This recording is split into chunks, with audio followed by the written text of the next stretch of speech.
Umelang na master lochane ndimatekwana Stella Vista ethatha sithi nje sanibonane siyazi ukuthi bakwethu basithola kamnandi lapha yako hlabisa kodlangezwa kompangene bathi abanye semphanje naye bayaphila kwabantu esinqonqaweni kwamasho ePort Shepstone ne right bafethu empendle isho kahle nyenze zingena amazinyo yazithiwa noma ungenawo amazinyo kodwa mawusmile abantu ababona ukuthi uneyisini babona ismile so yayijwayela ukuthi lensizwa ke ngihlala eqhanga andihlala lapha ya empendle ngenxa sokwisimo sawo njalo amazinyo siwakhulumisa njalo ngelenanga kwayiwona ke amazinyo basithinta zonke izifo kuleli uhlelo Coxted ni right enquthu Friday Scott ba right abantu khona la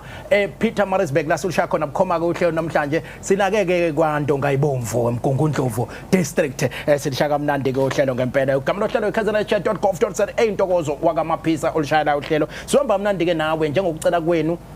abantu basicela ke lapha ku Facebook page yethu nangendlela ezihlukahlukene bethi sisacana isithintele naso isifo nesithintele nalesifo lesi baningi kade bekhala ngokuthi i-stroke bayafisa ukuthi ke sisikhulumise i-stroke bakhala ke abanye sibafisela ukuthi bebhale kahle ama exam bathi hayibo nasenisitshela isibhale kahle kuphela kufanele nisitshele nokuthi kufuneka senzeni ukuze sibe healthy bese siyakwazi ukubhala siphethe isikhokho ke angazi noma bamlethela ngoba wawubhala kaningi umatric noma ngenzeka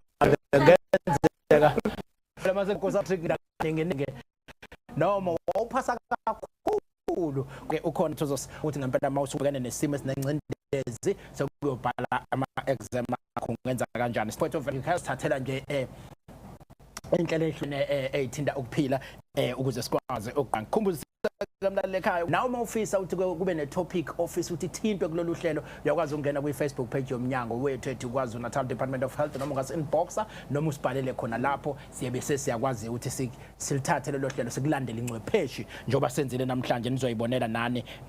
sila ngcwepheshi ikhona khona la ngqongqosheke ukhona khona lapha e-legislature namhlanje nala behlangane khona ke ne portfolio yaka health okuyilaka ke behlengahlengisa ngembuzo yahlukahlukene ngibonile ke lapha ya maningi ama topic abawathintayo esithemba ukuthi ke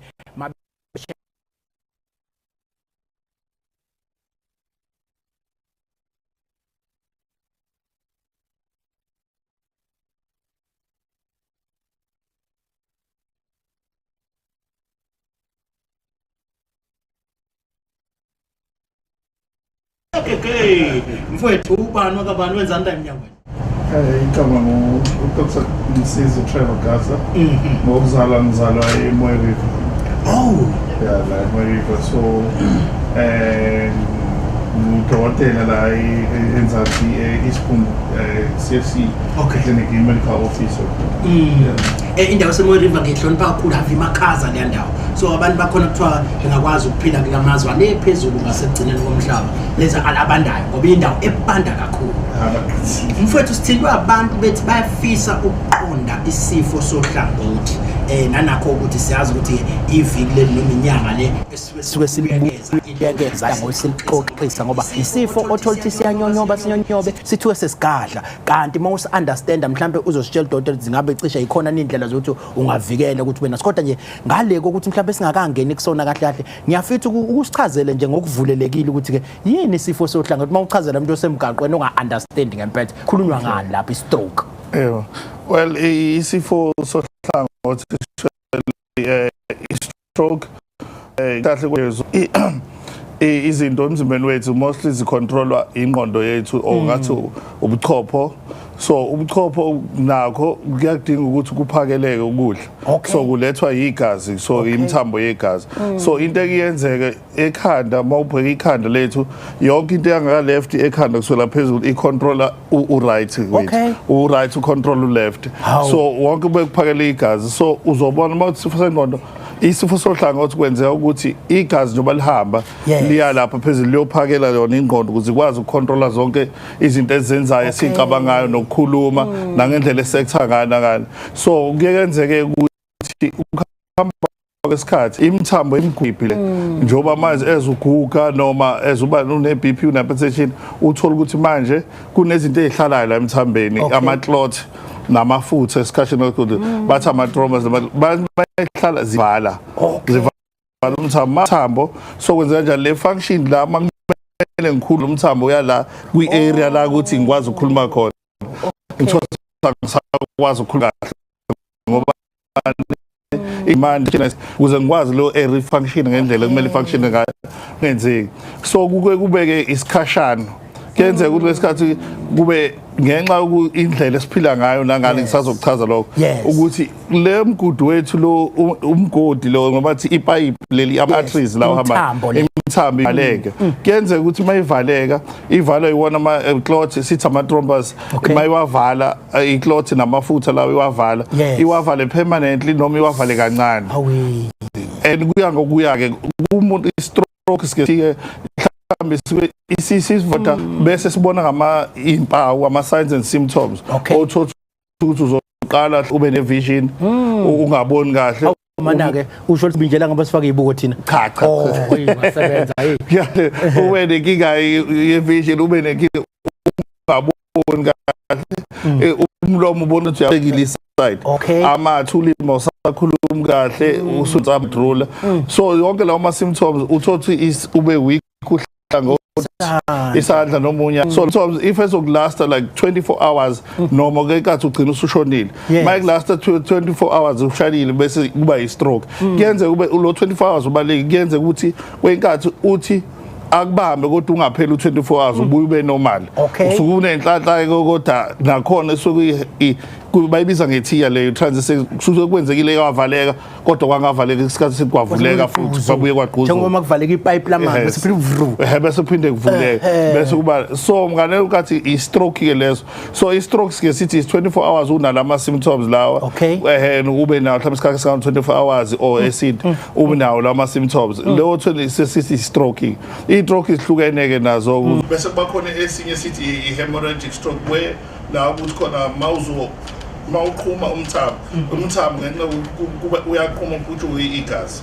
uqhuma liphume igazi but lona awuvamisile kakhulu esivamisile kuba khona ilesi esivalekayo mhlawumbe ke ngoba ngiyazi ukuthi usazosithatha through ngabe yini imbangela ngoba mangithi ngilalele kahle engazi ukuthi ke kunemthambo la emzimbeni ehambisa igazi elisuke liphethe yonke imisoco nokudla okubalulekile ukuthi likhambise lapha emqondweni uthi ke la emqondweni kuno left no right uyangidida ke mawusuthi okwaka right ku control oka left ka right ngiyaxaka nebit and difa ke lapho before njalo ebese ke mayihamba lemthambo ngokungayi ngiyacabanga ngezimo ezithile ehlukahlukene kuyenzeka ke igcine isivaleka uzibathi kuba nama-clot noma kube namafutha amaningi igcine kube nongwengwezi lokhu ivaleka igazi lingabe lisakwazi ukuhamba kahle kwesinye isikhathi ungagcina ukuthi ngqi kuvaleka bese ngabe lisafika igazi emqondweni ukutshela umqondo uphakamisa isandla nowaluma kwasho bese-ke kwenzeka usuqedelwa ngikuzwe kahle mawuchaza manje ke yini imbangela yalento-ke ukuthi lemthambo igcine ivaleka yini imbangela eziningi izimo kushuthi ngakubiza kanje kunama-risk factor lokho ukuthi ngabe iy'mpawu eziyingozi ama-risk factor kunama-risk factor ongawashintsha sesithi ma-modifiable lama ongeke uzukwazi ukuwashintsha ozalwa nawo mhlawumbe njengathi ngathi i-age ukuthi kubekhaya kube khona babe naso vele lesifo vele sasabenza so mangithi abakhona babe naso leso sifo njengoba bathothe ezinye izifo futhi elandela lapha ezingene njengo-hypertension ezinye izifo zo-BP i-diabetic kube khona nezinye ke izifo njengo-sickle cell disease esingeke sakwazi ukushintsha bese kuba khona okunye imbangela esingakushintsha njengokuthi sicontrol i-BP yethu okunye ukubhema futhi ekubangela ukubhema nalokho ukwaya usali ukubhema nako kuyingozi kakhulu ukubhema bese kuba okunye futhi ukudla oku-rich in fat mhlawumbe njengokuthiwa ukudla amafutha ixexisana emafutheni impela ube iwona ngoba nawo lo ngasho ukuthi la mafutha ahamba egazini kunamafutha amabi kunamafutha amahle lawa amahle iwona lawa agugula la amabi lawa ahlala emthambeni enze iplug lapha ugcine kuvaleka kugcina ngoba nayo mayigquzuka le plug uthothi ade ivaleke emthambeni omkhulu but yangavala mayigquzuka izosuka lo piece uyovala lapho okuncane khona ekugcineni khona ngoba nakugquzula inkinga lo ngoba ukuyenzeka ngempela ukuthi uyaklina lapho uyamvundulwe kanti sekuzoblock amapayipi noma esigcekeni uklina nje hey yazi lento uyayichaza ke manje ke ilapho ninawo lolu hlobo lamafutha nithi iwona amahle akwazi ukuyogugula imaphi lamabi futhi kodwa ke singawasho ngamagama uba bengasiwa laba abanikazi bawo kodwa ke mhlawumbe ukuzama ukwachaza kusondela ukuthi umuntu osekhaya abone ukuthi ukupheka ngalawa kungconyana kunalawa kunamafutha njengoba amafutha uthothi wathola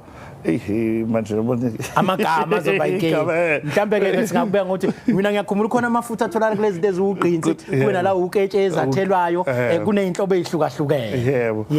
abanye mhlawumbe bayisebenzisa ukugqinsi kakhulu lawo qala lawa sikwayo khona la sasiwadla kudala nje olhlephula impela bese uyafaka emncibilika ke lapho ke absolutely yes abanye bezibathi ngisho ukuthi even abantu abanoshukela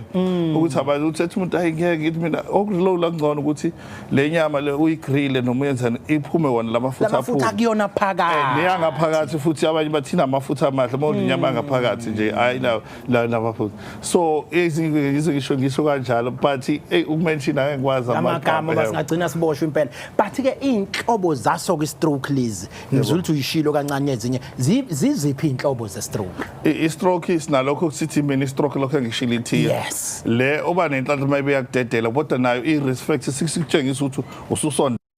nakusasa sengaphezenzeka so bese kuba i-ischemic stroke le ukuthi ngithe kuyavaleka noma lesesoqhuma blood pressure yakhe iphezulu kakhulu ibese then igcine iqhuma i-hemorrhagic cause uyableed awopexol kuyenzeka ukuthi mawukuthi ngake mhlambe ke kwakhona ekhaya waba ne-stroke bese sambe sonke sisengcupheni thina esilandelayo emndenini yebo kuyenzeka because mawukhumbula ngizoba ngishilo ekuqaleni uthola ukuthi esasiyenza makuthiwa ka genetics ukuthi ugogo nomkhulu waba ne-BP ugogwana ukuthi unalama genes vele unawo but awekho dominant kwena awakaveli so vele uzale nawo now kuhamba kwesikhathi uzoba nayo iBP but uzoba nayo ushukela but uwenzeke ukuthi wenze izinto zokuvimba ke manje ukuthi noma ngingaba nawo uthi ngiexercise ngiexercise ngidle healthy njengoba ngithela ukuexercise kubaleka kakhulu ngidle healthy makuthi senginayo le BP ake ngithola imithi ngicontrol le BP yami ihlezi i-right i-stable manje ke ngiyangizwe ngiyazi abanye usazokhuluma indaba yama exam la ukuthi ingane seziyobhala ama exams thola umuntu une stress omnye usebenza endaweni ene stress isikhathi esiningi abantu abasenza endaweni ene stress akalitholi nesikhathi sokudla akasitholi nesikhathi sokwenza ini I stress yes stroke yebo ngathi yes kodwa yes ake ngithi yebo because I stress along the run sigcina sesiproduce ama hormones njengo adrenaline no cortisol laba sithi uma cholesterol sigcina sesiproduce wona mase si chronic by ngaleyo ndlela indirectly sinyusa la amanye ama risk factor lawa akwenza ukuthi ube ne stroke njenga sinyusa iBP ukuthi ube sinyusa yona iBP sinyusa kuona futhi cholesterol cortisol unyusa amafutha lapho ugcine khona njengoba ngichazile eqaleni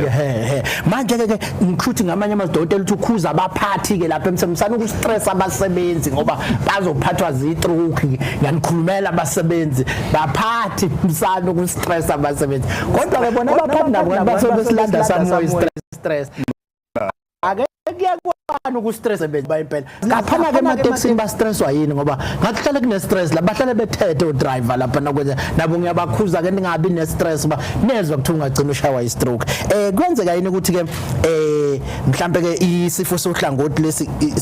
usigweme singagcini sikuphatha kukhona into ethi ungasivikela ukuthi singakuphathi 80% is preventable 80% waso ungasipreventa ukuthi njoba ngisho ukuthi udle kahle exercise ushintshe lokho kumele ukushintshe ongakwazi ukukushintsha okushintshekayo yebo lokho ungashintsheki kumanage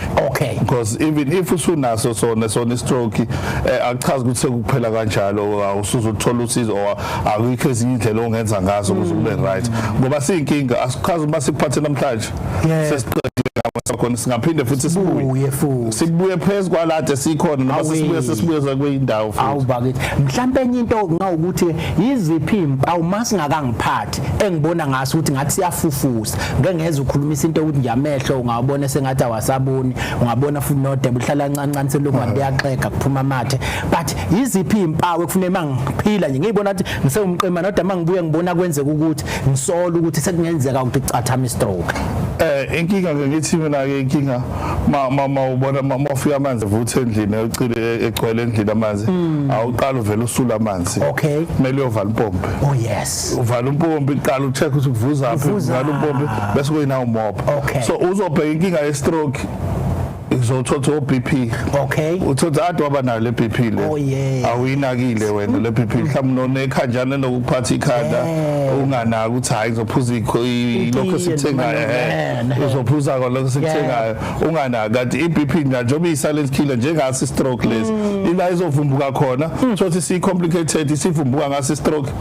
sesizavumbuka usunenkinga yama kidneys mhlawumbe inkathi awusiqaleza ngamehlo emehlweni ukuthi angisaboni kahle base siya check hayi amehlo imthambo yakhe emncane iqhumile ngenxa yeBP yabona bese sithi hayi small kahle uneBP so into okuzivikela ukuthi uzazi ube head uhambe uyotesta for OBP oshukela zonke nje lezi zifo ezichronic absolutely manje ke mase nginaso ke siyisipho isifo esilaphekayo yini hey kudependa ngikhumula ngitshela ngale 24 hours obalekile lo balekile ukuthi ushudu uzwe emsebenzini noma ebuzwe njobuza ukuthi ihlo uzwe ngale undikindiki phelelwa amandla fonela nje iambulance ukuthi sibhedlela uyocheck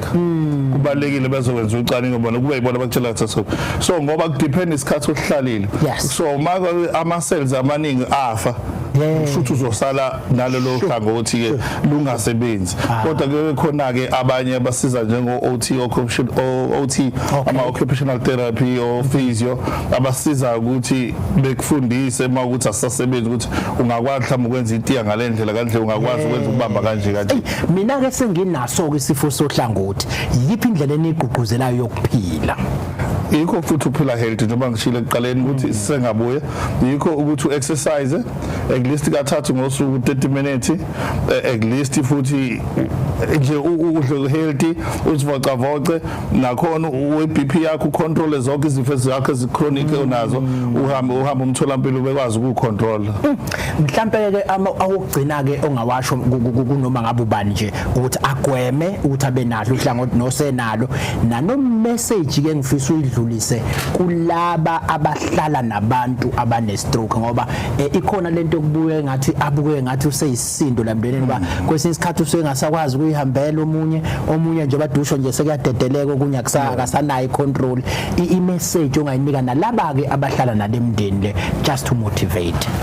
ngicela ukuthi bebekezelane nabo beba support ngayo yonke indlela ngeke ngize ngisho ukuthi labo they go through a lot ubahamba emzimbeni kabi ngoba yabona uma ungabaphelezela njalo be-clinic uzobona kwajeni uke-clinic ukuhamba kwabo zonke izinto zabo zi-affectekile siyazi kodwa nabo baba ngabantu basaphila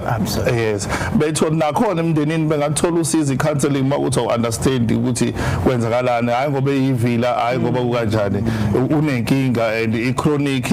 angeke isalapheka but sokwazi ukuyimanage sibonga kakhulu udokotela ngesikhathi osinike sona khumisa umlalo ekhaya igama lohlelo ikazalachat.gov.za besilandeke udokotela umsizi Trevor Gasa nokuyena kube bezosikhulumisela indaba ye stroke udaba ke siyakwazi ukuliqhuba lapha ya kuma social media ethu mawuthi usenembuzo onayo siyakwazi ukukuthathela sikunikele udokotela umsizi aphinde futhi akwazi ukuphendula khona lapha ya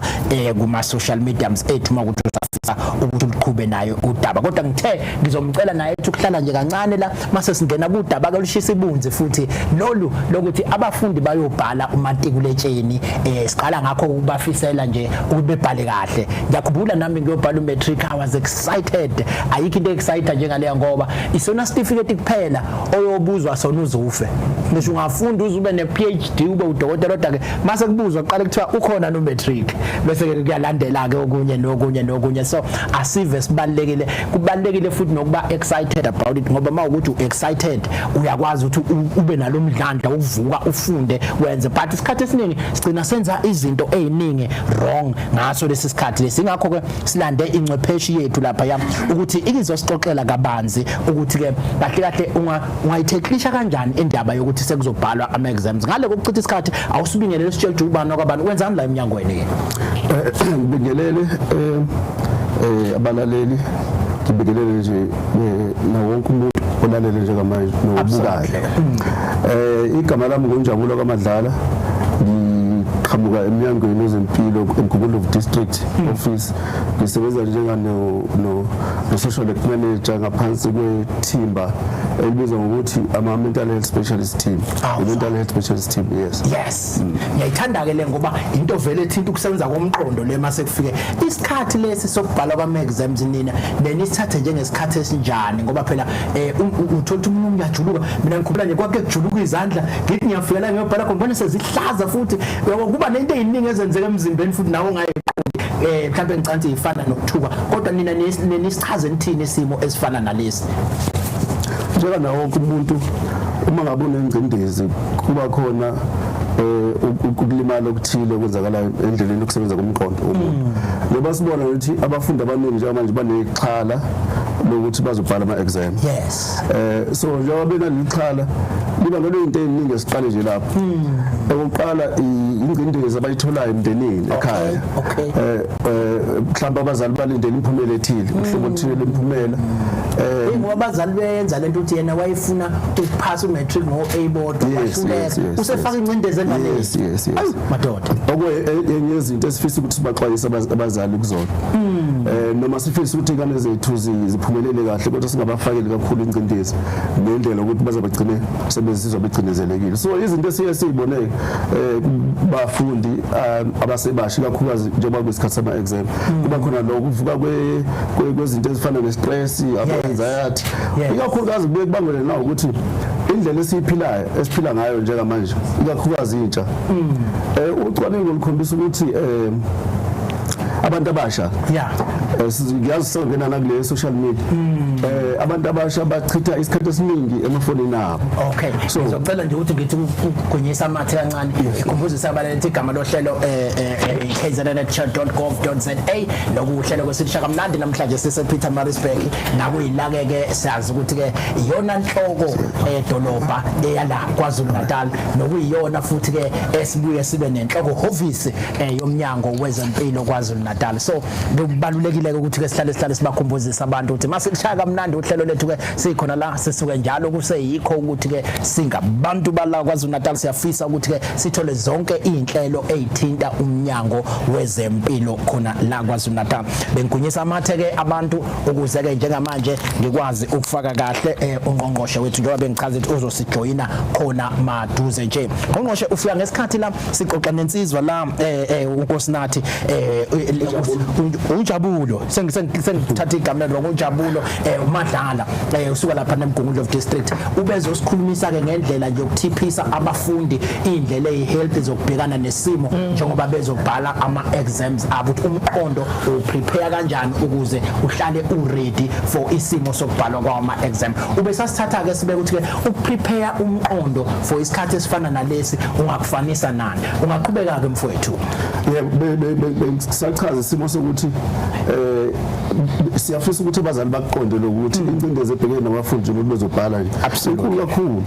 ngakho esikhuleni sokuthi sibanikeze incindezi engeziwe ngokulindela imphumela ethile eseqophelweni ethile engathi singayehlisa njengabazali. Okunye ke bengisakhuluma nangendaba ukuthi amafoni asondele kakhulu nabantu abasha. Okay, ezinye izinto ezenza ixhala ne-anxiety ne-stress ukushintsha kwempilo mental health nje kulezi zenqondo ukushintsha kwendlela kade uphila ngayo kuyakuhlumeza emqondweni. So makade uhlalela ujwayele ukuhlala efonini isikhathi eside ula kulezi inkundla zokuxhumana ama social media zonke lezi manje all of us manje sekufanele ushintshe ugcine ezincwadini zakho bona kungodwa nje lokhu kuyifaka ingcindezi ne-stress nokucindezeleka kumuntu. Kodwa ke okunye futhi kubaleka kakhulu ukuthi manje abafundi enye into ebezibagcinezeleka kakhulu abanenkinga kakhulu kufanele bakwazi manje ukubalansisa isikhathi sokuthi babalansise isikhathi abasisebenzisa kwi-social media kanjalo nesikhathi abasisebenzisa ezincwadini. So ikona mhlambe ubona ungasubone ngathi banengcindezi enkulu esikhathini samanje. Mhlambe ngokomqondo njengabantu baka mental health yini enenigqugquzele kulesikhathi ukuthi umuntu akayenze ukuze abe ready ke manje for ukubhekana nalesimo lesi? Into ebalekile ukurelaxa. Okay, yeah relax relax ubeke incwadi la yes abanye baze bachuphe nawo amafoni lawo ukuthi kungalungi ngena ama message noma imiyalezo imkhafazi ezokuphazamisa ngoba eminye imkhafazi esitholayo iyasiphazamisa ukuthi uthola into evele ibe negative bese kukhipha emudini kanti kubalekile ukuthi ube sesimeni uthi uya ku exam nje ube usesimeni esikahle ezibokomqondo ungabikho into ekuphazamisa ngakho ukususa izinto ezingase zibe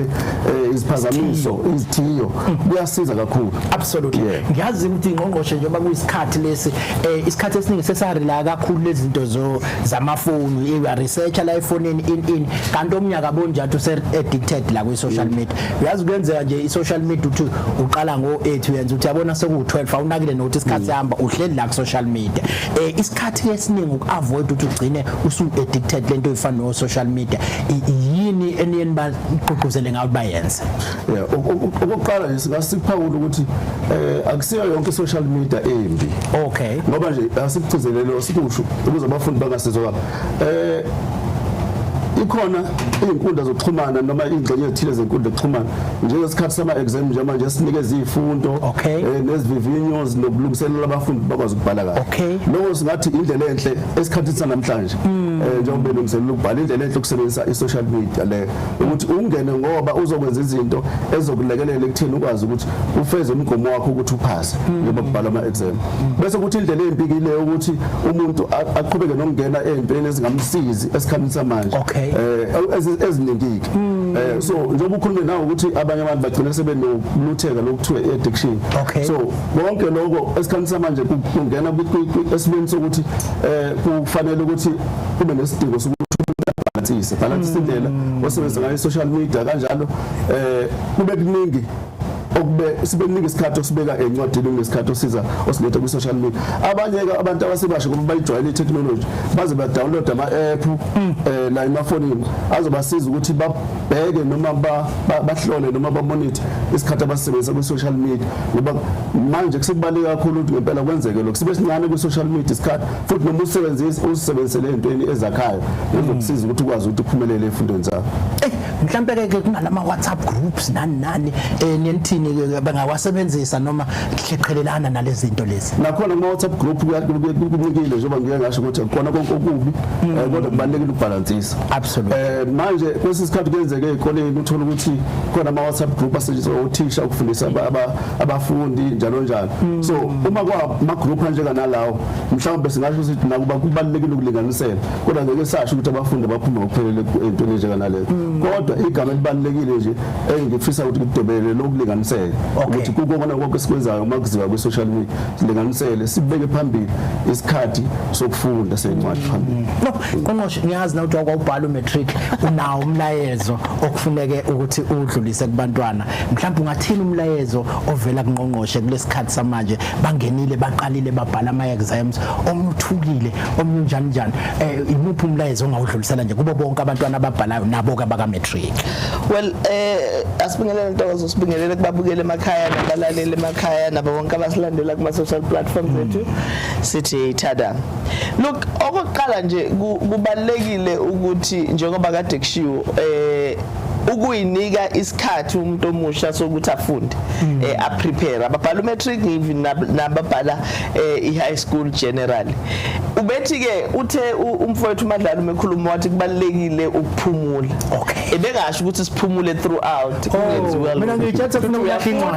uyafunda ufunde uphumule ufunde uphumule ngoba ingqondo ine level ethize yokuabsorb kukhona lapho uthi usufunde kakhulu ufunda isikhathi eside ubusuzwa na ukuthi akusangene lutho ekhaya sekufuna ke manje ubeke phansi urelax but uma uzothi uyaphumula uyeki ubeke incwadi bese ungena ku social media iyayidefeat ipurpose ngoba ingqondo ayiphumuli ngalendlela okufuna ngabe iphumula ngayo so kubalekile ngempela ukuthi sikwazi ukuthi sibalansise so into esifuna ukuyisho ke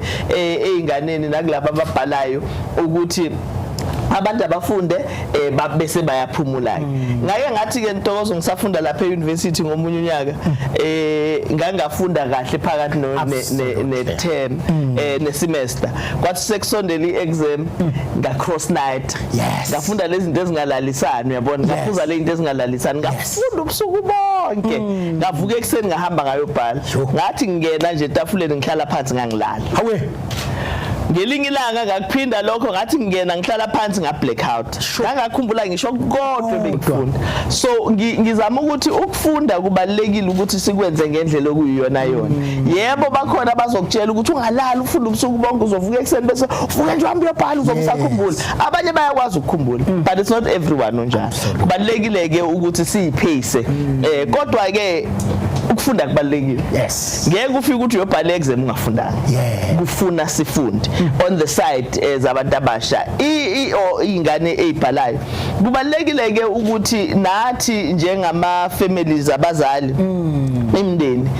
siyisupport ingane absolutely kulesikhathi ke sokubhala lama exams ka matric kakhulukazi asisho ukuthi ingane ayivuke ekseni zingenzi lutho ilanga lonke but sithi akuqishiswe la kuma chores ngoba into ebalekile nesifuna ukuthi siyithole njalo ukuthi ingane ithole isikhathi sekuyofunda akusho ke phela ukuthi ingane naye izohlala la etafuleni ilethele isinkwa ilethele utiye uma seyiqedile ithi sengiqedile memeze kube khona ozozothatha uyabona cha sisho njalo sithi nje ayinikezwe ithuba ingane yokuthi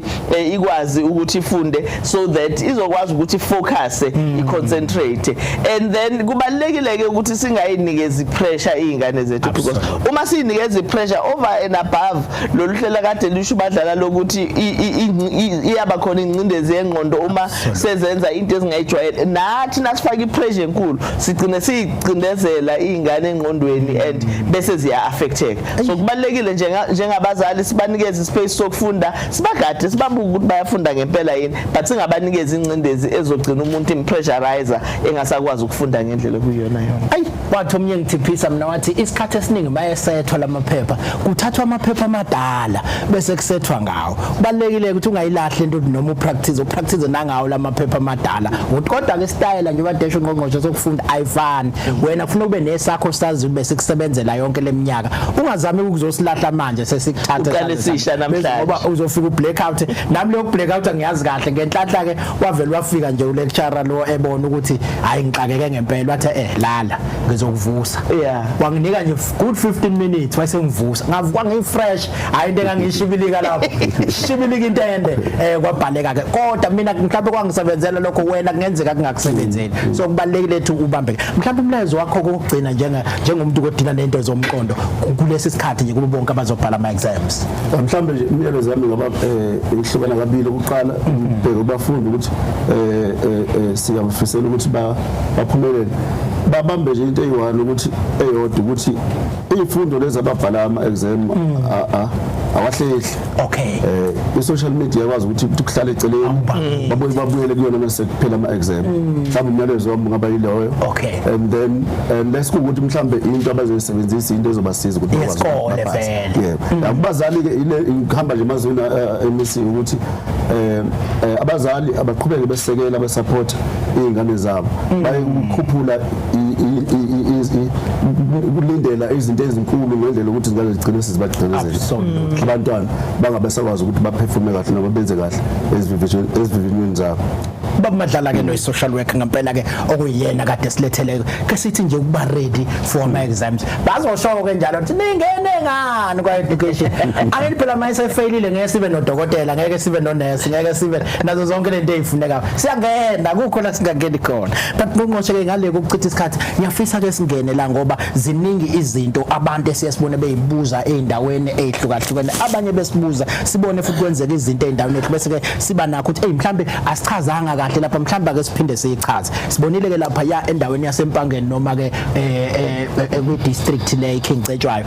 kuna laba baka EMS ngiyazi wakwahlala nabo uzoyichaza uchazela ama unions akhona ukuthi ke ithini lento ukuthi kungenzeka kusetshenziswane nalaba bayimele bama ambulance kodwa ke kuzokhala ngathi message ayifiki kahle ngiyafisa ukuthi mhlambe kulesi sikhathi samanje ke kube khona mhlambe ukucacisa ukuthi ke ngabe ngempela wawucacisile futhi kulo lolu hlelo ukuthi wakucacisa ukuthi sithini sithi siyabavala manje abama-ambulance bethu bangaphakathi sothatha abasha labayimele noma ithini lento leya laba bayimele ngoba ngathi ayicacile kahle ya ikhona kona inkinga Ntokozo na ubheka nje ukuthi angazi noma sizwakali noma khona silahlekelanaphi kodwa ngeke ngalithola ithuba lokuhlala nabanye nezinye zezinyunyana ngachaza nabanye ke besingakalithola ithuba lokuhlala noma bebengakaze basinikeze lelo thuba indaba yama ambulance Ntokozo iyinkinga ngokuthi sinama ambulance angenele okay and noma siwathenga unyaka nonyaka futhi siyawathenga unyaka nonyaka absolutely lawa esiwathengayo every year suke siwathengela ukuthi sithi thina siya-eda kulawo esinawo kodwa iqiniso ilele lithi uma ngabe sithenga kulonyaka awu100 akhona awu100 esasiwathenge ngo2019 asegugile manje aseshayisile aselungiswa njalo okusho ukuthi sekufuna swabhodi aphume system so uma siloku sithenga inumbers khuphuka ngalendlela esifisa ukuthi ikhuphuke ngazo okwesibili ama ambulance ethu siwasebenzisa ngendlela ezimbili okay siwasebenzisa ngokuthi ama ambulances athatha ama patients ukusuka endaweni yesigameko kungayi accident kungayi sekhaya kungayi kuphi lapho umuntu avelelwe inkinga khona ebesimikisa esibhedlela indlela yesibili esisebenzisa ngayo ama ambulance ukuthi athatha iguli ukusuka kwifacility kuya kwenye clinic esibhedlela suka kwisibhedlela ngesibhedlela esikhulu so ama ambulances ethu siwasebenzisa ngalezo indlela ezimbili sabe sesithi ke okwenza ke ukuthi uma ngabe kukhona umuntu oqulekile okay ekhaya uthola ukuthi enye ambulance ebekufuna ngabiza lapho because usebenza umsebenzi ombili isihambe yayolanda isiguli eclinic yasisesibhedlela so kufuna kulindwe ke leyo ambulance ibuye izothatha lo ongapha olimele noma ogulayo ekhaya so sesithi ke cha nasisebhizi sizama ukubuka okay ukuthi yiphi indlela enye esingakwazi ukwandisa ngayo ama ambulances ethu asibe sibuka ukuthi singakwazi yini ukuthola onke lama ambulances akhona ayi private singawasebenzisa emphakathini siwasebenzise nje ukuthi amove ama patients ethu ukusuka eclinic ukuya esibhedlela ukusuka esibhedlela kwesinye isibhedlela kodwa umphakathi wonke lento esibizwa ngokuthi i-scene to facility ukuthi kusuka esigameni endaweni yesigameko to ifacility kuzoqhubeka kuba abantu bomnyango wezempilo asikwenzi ke lokho ukuthi kube isikhathi eside it's not going to be permanent senzela isikhathi sisabuka ukuthi singakwazi yini ukuthi sikulungise sikwenzela lokho ngoba sifuna Ntokozo ukureduce ikhathi uyabona abantu bakithi ba complain kakhulu ngokuthi ngokulinda uma ngabe ufuna iambulance balinda 2 hours 3 hours abanye sebeya complain abantu bayawulinda no 8 hours belinde iambulance so asikwazi ke ukungareact singasho lutho ama complaints wenza ngaleyo ndlela ama unions ke uma complainer akhala ngokuthi sithi thina siya privatize EMS noma sahaba manje kunetwetwe sesibaphuca umsebenzi kunetwetwe lokuthi sibaphuca umsebenzi sifuna ukubaxosha noma sifuna ukubafaka kulabantu abama private organizations akusikho lokho ngoba asikwazi ukuprivatize service umsebenzi wethu ukuletha EMS umsebenzi wethu ukuletha ama ambulances sifuna nje abantu abazosiza basithwalise kulesikhashana so that nabantu emakhaya uma befuna ama ambulance bangalindi lesikhathi eside abasilindayo manje mangulale kahle ngqongqosho uthi iqhinga lesikhashana elizolekelela ukuthi ke njengoba ama ambulance ebambeka ngesikhathi ethatha abantu lapha kwi-clinic emsesibhedlela engabe mhlawumbe lapha kuyisini abakhululeke lawa abuye ngapha ekuthatheni abantu la ngaphandle bese la ngaphathi sizama ukuthola abazobamba kwesikhashana ukubekhulule lawa ngoba vele ayashodela ama ambulance akusinto efihliwe le njalo kade sasisho lokho sinenkinga yama ambulance so asikwazi ukuhlala siloku sicomplaina silalela abantu becomplaina kungabi khona esikwenzayo nakhona futhi ke kuyehlanganiswa imiqondo ehlukahlukene ukuthi nakho lokwala ngaphakathi ke siyokulungisa kanjani kodwa kwesikhashana asibe nento esiyenzayo sisho njalo hayi ke amaphaphu phansi ke kwabashayela ama-ambulance akekho ngempela ozonyakaziswa noma bezime iphuthumayo akekho ozonyakaziswa uyachaza kahle kakhulu ungqongqoshe ukuthi ke leli iqhinga lokuthi sisabuka indlela zokuthi ama-ambulance esinawo mancane kunomthamo esinawo kwaZulu Natal so ke singenze njani ngoba abantu bakhala ngezikhathi ezinde zokulinda asikwazi ukuhlala sithi nje ama-ambulance mancane ayi ngizwe kahle mina senizobafonela ke mabe emgaqweni majita andanizwa lento esichazayo kanjani and bangibingelela bethi absolutely ngiyabona bayabona ukuthi abalaleleke nalento esiyishoyo ukuthi ithini cha siyabonga kakhulu ngqongqoshe ukusichazela kuhlale kusijabulisa onye udaba ngqongqoshe olubukiwe ke udaba ke engazi ukuthi ke luthinte abantu abaningi bakwaZulu Natal obulisabelele lapha einkundleni zokuxhumana la kuvezwe khona izithombe zomntwana kubuke ngazi ukuthi ke ubeletheleke ePassage khona lapha esibhedlela sase Eddington kwase kubikeka nanokuthi uThebelethwa wayeseyashona futhi manje siyafisa ukuthi mhlambe abantu ke bebekwe esithombeni ngokukuthola komnyango ukuthi ke kwenzakaleni eEddington kuyiqiniso Ntokozo siyibonile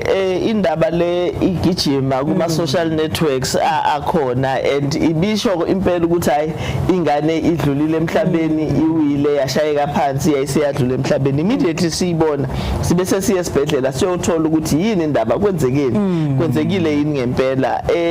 asisho nje ukuthi okokuqala sikhulumile noma wengane sakhuluma naye udade okade ezoteta owezebeletha wachaza ukuthi hayi ingane iyaphila naye futhi uyaphila akuyena futhi ofake izithombe lezi ku social media akazi ukuthi kufakwe bani sase sesithi ke kodwa kulungile ke siyacela ukuhlala naye azosichazela ukuthi kwenzekeni so that sikwazi ukuthi si-investigate le ndaba so siya-investigate ke siyakhuluma ne-management sizokhuluma futhi nayo i-patient si-investigate sithole ukuthi kukhona yini okurongo okwenzekile sithole ukuthi kuyiqiniso yini ukuthi ususwe kwenye indawo kwathiwa kahamba yohlala kwenye indawo kanti ingane bisiseduze so kufuna siphinde sibheke nakwifile yakhe ukuthi bekuloku kubhalwane sonke lesikhathi so asifuni ke ukuthi sisho manje ukuthi outcome izothini ngoba siya investigate kodwa siyafisa nje ukuthi sisho emphakathini ukuthi cha akulona iqiniso ukuthi ingane ishonile kodwa siya investigate ukuthi kwenzekile yini ngempela lokho ukuthi ingane iwile and bekwenze njani uma ngabe iwile ekade umfowethu ophumayo ekhuluma yona indaba ye social media kubuka ngazi ukuthi i-excitement yokucaphuna okusuke kwenzeka bese kuyafakwa kusabalalisa into izwe lonke iphezulu kakhulu ngiyangibona nje manje ngisho abantu befica ingozi emgaqweni akusekho ukuthi uphumule uzama ukusiza sebephuma beshuthe umuntu azashona impela nje abafonele sizo abenzela ukuthi bayashutha kuphela so lento ke yokushutha ne-excitement ye social media kwesinye isikhathi ngempela igcina isifaka isithombe okungasizona ba ngiyacabanga emnyangweni wezempilo ziningi izinto ezenzekayo ngesikhathi kuzama ukuhlengwa impilo ngendlela ehlukahlukene wena ongathi mawukushuthe ngaleso sikhathi kungeze ukuchazwa ukuthi kwenze kanjani kubuke ngazi ukuthi into engekho kanti clinically yona ndlela bekufuneka kwenziwe ngayo njengoba isibonele nje makufuneka kusikwe umlenze ngqongqoshe kufuneka usikwe angithi bangathiwa kuyashuthwa njalo kuvezwa labantu mhla usikwa kungathiwa bahlukunyezwa abantu kwasha kube nendlela okungathi into embi enzakalayo kanti zikhona ezinye izinto ezisuke zenzeka angisho ukuthi lokho kwenzakela mhlawumbe ngiyobesho ingqongqoshe ukuthi kusa investigate kodwa ngisho leyo kushutha ke la ngaphansi kwesinye isikhathi ayilekeleli mawuzoshuthela icontent ngoba ikhona izinto ezenzekayo clinically uthonti bekumele yenzeke ngendlela ethile bese abantu sebeyishuthi bisivele ngazi ukuthi eyenye into kuleso sikhathi mhlawumbe kuleyo ya social media eindaweni zethu ingathini ngqongqoshe into yokuqala nje engicabanga ukuthi abantu kufuna bayazi Ntokozo bayijwayele futhi ukuthi awukwazi ukungirecord ungangitshelanga awukwazi ukuvela ungirecord bese ungifaka ku social media ngingakwazi ukuthi ubani ungakazi usho lutho ngoba uyabona nje le ndaba esikhuluma ngayo sithe sesifonela umndeni basabathola be traumatize indlela ongayazi ukuthi abayazi lento ukuthi ifakwe ubani abayazi ukuthi bebeshuthwa kwenze njani ngoba akekho umuntu ofike kubona wafike wakhuluma nabo. So kubalekile ukuthi na social media siyisebenzise ngendlela irresponsible. Yabona iyafana nje njengokuthi makhona umuntu odlula emhlabeni uvelo abantu bagijime bayokhuluma ku social media kanti ifamily ayikakazi izitshela noma njengobusho ukuthi uma kunengozi baphuma abantu sebeshutha ubone wena usubona umuntu wakho omthandayo esetrenda kwi-video because phela nayo nayibonakala i-video angasaba njani sisizwe wonke umuntu uyafisa ukuyibukela intembi kwenzekani wonke umuntu aloke eyibona bayishare bayibona beyishare izifike kuwena usuyabona ukuthi hayibo ubani wami lona udadewethu umfowethu ubungazi nokuthi uku-accident kwesinye isikhathi ke kuyenzeka ntokoza umuntu ayibone kanjalo i-accident ikakhulukazi abantu abadala kanti inhliziyo ayikho right avela melo inhliziyo kanti umuntu cha akalimele kakhulu ukuthi nje ngaleso sikhathi ebekuleso simo so kubalekile ukuthi sibe responsible ngendlela esebenzisa ngayo social media. Siyabonga kakhulu ngqongqoshe usichazela ngalezo igameko njengamanje ke sodlula ngejubane elide siye lapha ya kumfowethu uNkosinathi Ruji ngisisho kahle lesibongo Ruji yorama Ruji norama Ruji ngiyawazi ezoyibongo kodwa ke mhlawumbe usichaze ubani wakabani wenzani la eminyangweni bonke Maphisa ngibingelele ngqongqoshe ngibingelele kubalaleli ngibingelele nakubalubukeli be-TV igama lami uNkosinathi wakwaHoji ngisebenzela umnyango wezempilo apha kwaZulu Natal under strategic health programs based kwaHast unit responsible for medical male circumcision HIV condoms and as well as women's health so yilokho when responsible for HIV prevention. Manje makhethwa lapha ngiyacabanga umuntu ungqongqoshe makhetha umuntu la ko condom bani kuyakhetha ukuthi umuntu uyawasebenzisa noma mhlambe nje kuhamba kanjani noma wakhethwa ngani wena noma wasebenzisa ama condom abela nje umuntu wasebenzisa ama condom ngoba ngeke ngithi abantu advocate ukuthi abantu basebenzisa ama condom ngingawasebenzisi mina nami ngiyawasebenzisa. No ngiyacabanga ku-interview sokukhona umbuzo uthi njengoba sizokuthatha ke ungasebenzisa kangaka amakhona interview sisacela kusazise la kunomkhankaso siyazi ukuthi i-TB isifo sofuba ngqongqoshe sabona nangonyaka odlule niya lapha ezikoleni nethi ayi akumele ngabe kusekhona umuntu odlula ngesifo sofuba nti kuyoba nesikhathi la isibonakala ingena nakubantwana abancane uthola umntwana nje ubonakala usengenwa isifo sofuba so mhlambe ithini into yokuchaza ngalo stop TB at schools iprogram esiqalile enibona isebenza kanjani imukeleka kanjani. Ngibonge Maphisa ngibonge nakubalaleli iprogram iya Stop TB at Schools campaign iqhuba kahle kakhulu isiqalile kulonyaka izohamba iqhubeke kuze kuphela unyaka olandelayo u2026 sibhekeke ukuthi singahambela izikole ezingu 720 by end of March 2026 minimum yethu ingu 60 kodwa maximum yethu ingu 720 uma nje sesihambele izikolo ezinangu 325 kuhanjelwa ke izikolo ke umlinganiso ongangwe isikolo sisodwa in each sub district esi1 in each month. So lokho ke kwenzela ukuthi ke sibe kwesikhathi sikuso sesihambele izikolo ezingu 325 sekubonakala sekusitholakala ke nengane ezawuthi sisizakale ke ekutheni ke ziqala ku treatment kwezo izikolo ke ngoba beyifundiswa ingane ngama games ukuthi ke isifo sofuba sitholakala kanjani usibona kanjani uma sesikuhlasele ukwenzela nezingane ke zihambe ziqhubeke ziyofundisa abazali ekhaya lo mkhankaso ke ubuye into enkanjalo ukusiza ingane lezi ezikoleni ukuze uthi maze yagula zitholakale kalula nothisha nokuthisha ngokunjalo kwabo nabo bebe uthi bahlolelwe ke isifo sofuba ngoba into ehlasela kakhulu la einganeni futhi nasebantwini abadala so sesingane ke seyitholakele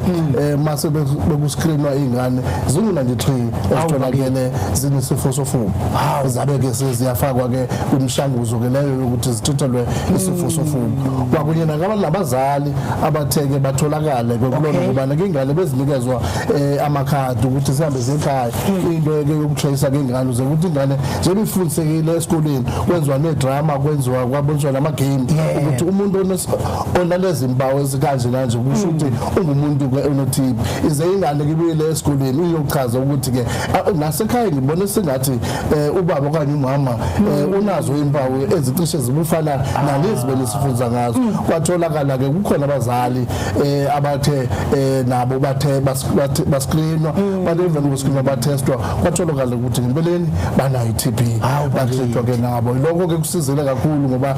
kutholakala abantu abadala kwatholakala ukuthi kwakuyi uhlelo lolu olusebenzayo abantwana nifike nibafundise nesifo sofuba ebese bekwazi nabo ukulekelela uku-identify emakhaya ngoba mase nimtholile lo umntwana enasifo sofuba siyisifo esithelelanayo kuyenzeka ukuthi nasekhaya ukhono nayo mhlawumbe manifika esikoleni yini enifike niyenze esikoleni kufuna ngoba nakuna sisebenzisa ama school health promoters school health teams nama robot teams afika as a multidisciplinary team abesefundisa ngazo zonke ke izifo futhi ke asebenzise kukhona ezo snake and ladder ukhona amanye ama games nawo akhombisa ukuthi njengoba ingane ke zifunda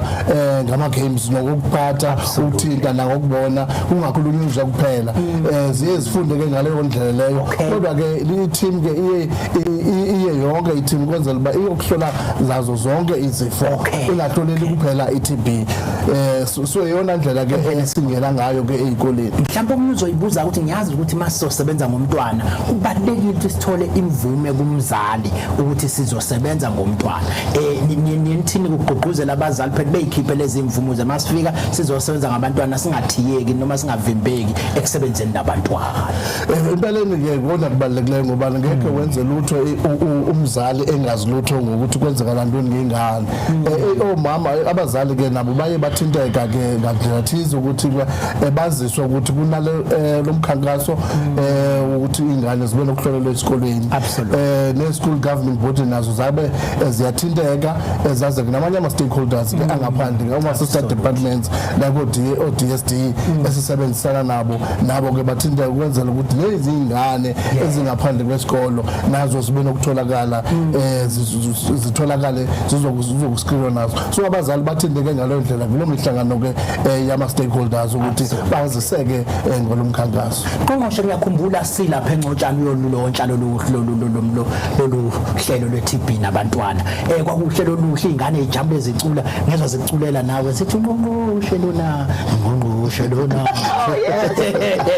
manje ke nalo kuhlelo selihambile nabo abantwana abaningi sebehlelwe kwatholakala nabathile kungathini mhlawumbe kwakho ukuphawula kulesigaba salolu hlelo njengoba silibona luba impumelelo ezikoleni siyajabula kakhulu Ntokozo ukuthi uhlelo lwethu luyaphumelela soqhubeka nalo sili-implement nangonyaka ozayo siyafisa nje kodwa ukuthi sikwazi ukuthi siqhubeke sibambisane nabazali ngoba uma ngabe abazali bengavumanga kuye kube inkinga Ntokozo ukuthi abantwana sibenze njani uma befika but into enhle ngalolu hlelo njengoba esho umfowethu ukuthi asifiki nje sifike siteste noma senze screening seTB kuphela sale sesenza ama diseases amaningi so siyafisa ukuthi abazali babambisane nathi kulolu hlelo ngoba sicabanga ukuthi uhlelo olusiza ukuthi sisheshe sikwazi ukuyibona inkinga zezempilo zisekude yazi ke ngqongqoshe ukuthi sesikhulume kakhulu ngo-close the gap ususondeleke noDecember plus yayivala icampaign ngoDecember noma singayivalile ngqi kodwa ke sasiyibekele uDecember ngicela usummarizele nje ukuthi ke lento ye-close the gap iyini sesikuphi nayo esifundazweni uthi ngiyanqaba ngeminute elodwa uclose the gap ke ukuthi ke sifisa ukuthola abantu laba abasidukelayo esithi sibaqalile sabathola ukuthi banazo sandulela ngculazi sabafaka ke emshanguzweni ukuthi ke sizama ukuthithibalisa ke isandulela ngculazi uthola ukuthi bayaduka endleleni ebuqalekeni kwecampaign sitholeke ukuthi sino gap enga-117,000 kwahamba ke samane ke siphuma ke imikhankaso ukuthi sibacinge labo bantu ke labo bekhona sisebenzisa ngama robot teams sisebenzisa ama CHWs lokho ukuthi ke ngama community health workers nokuthi nasemakliniki sibafonele sizama ukubathola ukuthi ngabe bakuphi na sizamile ukuthi ngithola ikhona nje ethi hello sakutheneke la sophuzela iphilisi siyamzama kumthola ukuthi ngabe ngikuphi na ngabe akakhohlwa ngala ukuthi aze emtholampilo ubala sinohlelo lokubana sibone ukuthi sibakhupha amafayela abantu phambi kubana babe nokufika ngedate zabo emakliniki sesizamile ukuthi sihambe mganyana ngoba sesihlile siku 97 manje 1000 kodwa ke ngaphezulu kwalokho inkinga isekutheni sinabantu abathatha ama transfer outs sinabafunda futhi basidukele kwalapha endleleni nangona ke sizama ke ngandlela sithizo zokuba nabantu sibakhuthaza ukuthi owenza kahle simnikeza amaphilisi u3 months omunye simnikeza amaphilisi u6 months ukwenzela ukuthi ahlale ekhaya angaze emtholampilo lokho kwenzela ukuthi ke siza ukwazi ukubathola ukuthi ngabe bakuphi sibabambe eduze ngoba abanye basebenza koMahauta abanye basebenza emadolobheni amakhulu kuba Thekwini nabo Richards Bay uthola ukuthi manje lo muntu wayiqala eclinic eHlanzeni manje sesedolobheni akasasho ukuthi sengiphumile sengisukile la nimbala nje umuntu lahleka nje selithafuna eDurban selucabela impela njalo iyezwakala ke bakuthi futhi yikho ukugqugquzela abantu ukuthi ababuye bakuthi saloku sethi buyane sitsheleni ukuthi sikona ukuthi wawule eHlanzeni njengoba esho uyazi eHlanzeni ngongqosho ukuthi indawo enjani eHlanzeni nasemakhaya bakhala inyoni cha ngoba isikhathi sami sesisincane ngiyafuna singene nakuleyo kusoka lensizwa le iyaqasha umsebenzi onzima ngongqosho yabuya isizwe oqasha ngifuna ukubuka interview kwakuthiwani ke lapho mawuthi nje yimina ngizobasoka akazi umbuzo yakho neyithini ngayibuza nje kodwa ke ngangene ngigcile kakhulu ngongqosho sike sakubona nihlangene nendlula mithi nixoxa ngalo uhlelo lolu lokusoka uhlelo lubaleke kangakanani nakho yasho nendlula mithi cha uhlelo efuna ukulibona liqhubeke mhlawumbe ngaphambi angene asipend bakuphi nalo hlelo engathini mhlawumbe ukukhumbuza cha sesike saya nakwendlula mithi salibika uhlelo impela Ntokozo umhlangano wedendlula mithi isilo wawu umhlangano omuhle kakhulu because isilo sasifuna ukwazi ukuthi sesikuphi nalolu hlelo ngoba siyalithanda siyazi futhi ukuthi laluqale kanjani so liyafisa ukuthi siqhubeke nalo so sivumelene ukuthi zoba ne partnership naseNdlunkulu siphinde singene sibone ukuthi sisebenza kanjani emkhosini wokweshwama siqhubeke futhi nomntwana umntwana lekade sihamba naye mase silenze uhlelo absolutely siphinde umntwana sinaye la eminyangweni wezempilo soqhubeka sisebenze naye kulolu daba of course ke sivumelene ukuthi soba namanye ama programs esizowenza noNdlunkulu okuyinto enhleke leyo ngoba kusisiza ukuthi sikwazi ukuthi sibe ne far reach within I society yethu so sijabule kakhulu kodwa cha isilo ngempela sithi hayi ayibule lo hlelo silithathe silibeke kwi center stage bayede hayi ke impela nami ngase ngilokho lumandi ke lapha na sasidla lapha yonke into ongayicabanga khona inyama khona amaheke khona yonke into engathi ungaphinda umhlangano ohlale ngokushesha ngiyacela ngoba ngabona ukuthi isilo sasisho sithi absolutely futhi siyazi absolutely absolutely cha mhlawumbe usithatha usibeke ngeminute elodwa besikhathi sisekho ngithinta lolu hlelo lokusuka selikuphi kanti ama benefits okusoka la ensizweni akuphi okay ngiyabonga Maphisa ekusokeni manje sesihambe kakhulu ngoba nasesiku 1.8 million wabantu besikhathi basibanye labantu asibasikazi noko sibambisene ikolo lami keseliphelile absolutely ukusukela ku2010 ngesikhathi ke sikuqala usiko lokusoka lusolwambe kahle kakhulu kodwa ke siyazama ukuthi sizama ukuthola nabantu abadala ngoba yibona ke abazindelayo ukuza ngaphambili kodwa ke nabo siyabancanca ke lapho sihlangene nabo sixoxe nabo kuloma platforms ke esikhuluma kuye nabo nabantu abadala ukuthi abasondela kaneno izibaya zamadoda kumakhosomba amajita siyakhuluma ngazo kakhulu kakhulu ke ngale ndaba yokubana abantu abadala nabo siyabadinga ngoba yibona ekuqaleni kwehlelo bakuthagetwe bona ukuthi sisho ku-80% wamadoda akwaZulu Natal angaphezulu kwa-15 years ngoba yiwona awuzawusenza ukuthi siyijike le nkinga sinayo yokubhebhethela kusifo esisandula ngculazi. Mhlawumbe umuntu ongayibuza ekhaya kungisiza ngani ukusoka lokhu? Ukusoka kusiza ekutheni kuneyinkinga eziningi abantu besilisa abayitholayo ukuthi ngenye ikhathi isitho esakhe ngabamle isikhumba lesi siye sivimbe lana umuntu osemdala angakwazi ukubona ubudoda bakhe. Okay. Lokho ke kubangela ngenye ikhathi ke lokhu kwakheleke ngaphakathi ekudala izilonda. Okay. Uma kuhlala isikhathi eside engakuclean uye kudala ke icancer yomphambili lomuntu wesilisa. Okwesibili ke inhlanzeko. Okay. Iyona ke ibalalekileyo. Okwesithathu ukuthi ke ngaye isikhathi umana lilincane lapha ngaphambili laze lahlehla lazohlala lapha ngasemuva ngenye ilanga ngamanye ngenye ikhathi ke liya kuqhinya. Okay. Likuqhinya ke zalibulala bathi uphoroneka likuqhinya kuqhinya uphoroneka kwakho ugcina sekuba buhlungu ke uma kuhlala isikhathi eside ungasikwanga la lidonseke futhi libuyele phakathi. Siyafunda sife sifunda. Ngenxa yesikhathi kalolu hlelo ngqongqoshe kuba kwenza abe silishakuze ukuthi sayinqamla kabi ke sexoxa ngokuhlehla kwalodwa sobuya sizosixoxa libuya kanjani ke phambili mase lihlehlile asikho ke kodwa lapho ngqongqoshe ngenxa yesikhathi sicela usivalele uhlelo. Siyabonga kakhulu Ntokozo. Ngicabanga ukuthi okubalekile nje lesifisa ukusho ukufisela abantwana ababhalayo ukuthi babhale kahle bafunde bayinika ithuba lokuphumula as well. Uma kukhona umuntu ezizwa ukuthi usenencindezi engqondo akasondele kumzali amchazele, uma enqena asondele eMnyangweni Wezempilo. Sinazo izinhlelo lapho ukuthi singaba supporta kanjani. Absolutely. Okwesikhathi kuhlala kusiphoqa ngiyazi abaningi bathi ayivala bese ngene lapha kodwa ke sithi ngasivalelise sithi kulungele ke bye.